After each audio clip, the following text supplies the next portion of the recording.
Hey everyone, welcome. Today we're going to unpack a huge concept in global economics: how entire countries keep track of the billions, even trillions of dollars that flow across their borders every single day. Let's dive right in. I bet you've heard this one before, right? Some news anchor comes on looking very serious and says, the country's trade deficit has widened. It sounds super important. And it is. But what is it really? Does it mean a country is broke? Well, by the end of this, you'll know exactly what's going on. So here's our game plan. We're going to start with the basics, just the buying and selling between countries. Then we'll zoom out to look at the entire global ledger. After that, we'll uncover this one kind of surprising rule that holds it all together, before we see how it all plays out in the real world. Okay, let's start at square one with the absolute fundamentals. To really get the big picture, we have to have a solid grip on the simple stuff that happens every single day between countries. At its core, the balance of trade is just some really simple math. You just take the value of everything a country sells to the world, those are its exports, and you subtract the value of everything it buys from the world, those are its imports. And that final number? That's what economists call net exports. Simple as that. Okay, so this little calculation can really only go one of two ways. If you sell more than you buy, if you export more than you import, you've got yourself a trade surplus. You can think of it as more money coming into the country than going out. But if you buy more than you sell, if you import more than you export, well, that's a trade deficit. And that's the one you always hear about on the news. But here's the thing. Just buying and selling stuff is only one part of the story. I mean, what about international investments, or foreign aid, or what happens when a company in one country buys a factory in another? To track all of that, we need a much bigger, more complete ledger. And this is that bigger tool, the balance of payments, or BOP for short.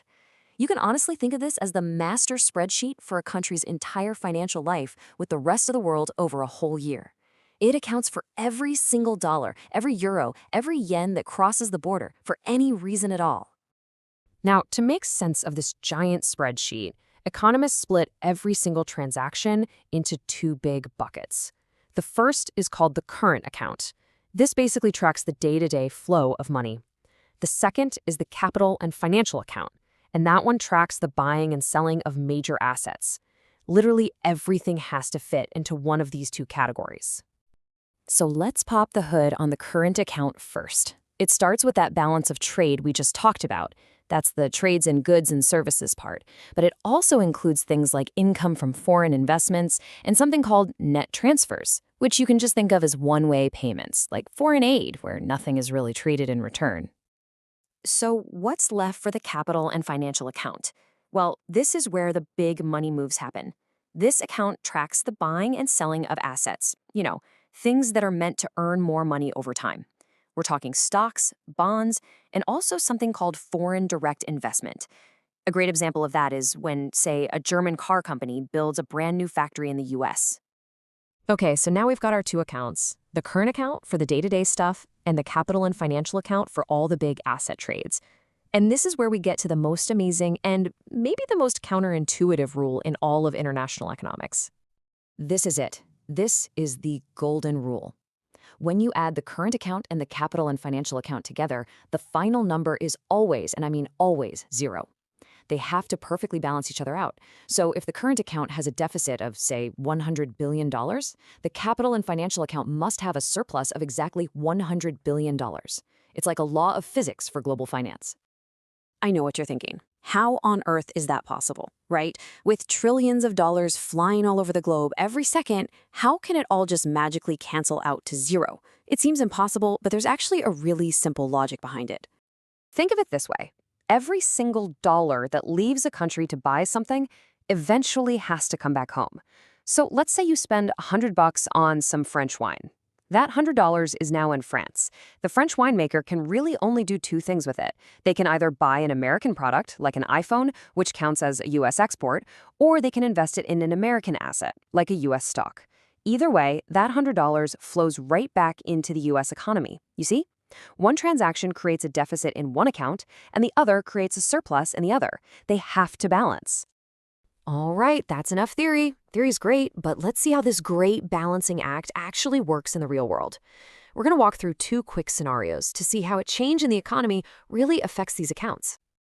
Okay, for our first what if, let's imagine the US economy is just booming. People have way more money in their pockets than people in other countries. What happens next to the balance of payments?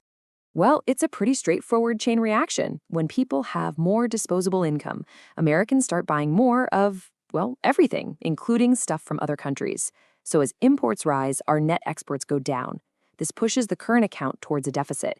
And because we know the two accounts have to balance to zero, that means the capital and financial account must be moving toward a surplus to make up for it. All right, scenario number 2. Let's say the US dollar depreciates. That just means it gets weaker compared to other currencies. So now $1 buys you fewer euros or yen. How does that change the equation? Well, in this case, the opposite happens. When the dollar is weaker, American-made products suddenly look like a bargain to the rest of the world. So what do foreign buyers do? They snap up more of our stuff. This boosts our exports, which makes our net exports go up, and that pushes the current account toward a surplus. It's a great example of how these big economic forces can often be self-correcting. And that brings us all the way back to where we started. These deficits we hear about all the time, are they good or are they bad? As you can see now, it's not so black and white, is it? A current account deficit means we're buying more goods than we're selling, sure. But it also means that the rest of the world is investing heavily in our country's assets. So is it a sign of an economy living beyond its means? Or is it a sign of an economy so strong and so attractive that everyone in the world wants to own a piece of it?